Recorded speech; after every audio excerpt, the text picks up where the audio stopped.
NAB کے متعلق بھی ایک فیصلہ سپریم کورٹ میں نے دیا، وہ ایک متوقع فیصلہ تھا۔ 2-1 سے فیصلہ آیا۔ 2 ججوں کی جو ججمنٹ ہے وہ تو پڑھ کے سنائی گئی، لیکن منصور علی شاہ کی جو ججمنٹ ہے وہ نہیں پڑھ کے سنائی گئی۔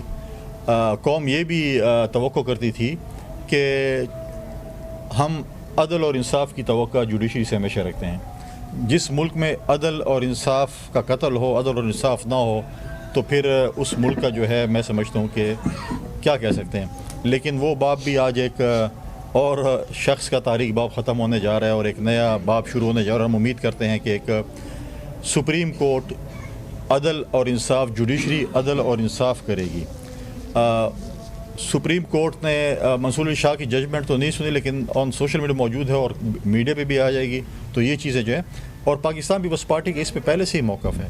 ہم نے پہلے بھی فیس کیے عدالتیں، ہم آج بھی فیس کریں گے، ہم کل بھی فیس کریں گے، لیکن کبھی نیب کو پولیٹیکل وکٹمائزیشن کے لیے استعمال نہیں کرنا چاہیے، نیب کو پارٹیاں توڑنے کے لیے استعمال نہیں کرنا چاہیے، نیب کو جو ہے وہ پارٹی کی شفٹنگ کے لیے استعمال نہیں کرنا چاہیے کہ آپ عام ٹویسٹ کریں اور کہیں کہ جی آپ پارٹی شفٹ کرو اور یہ والی جو پارٹی ہے وہ جو ہے زمزم سے دھلی ہوئی، اس میں شامل ہو جاؤ تو آپ کے سارے گناہ معاف، آپ کے 100 جو کہتے ہیں خون معاف جو کہا جاتا ہے، جو ایک وہ ہے۔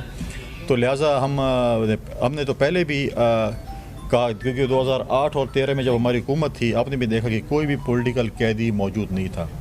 ہم نے 18ویں ترمیم میں 62-63 کی شک کو ختم کرنے کے لیے بھی کہا، لیکن ہمارے اس وقت کے بھی اتحادی جماعتوں نے کہا کہ نہیں، یہ نہیں ہونا چاہیے، اور پھر اس کا جو ہے وہ سفر کیا۔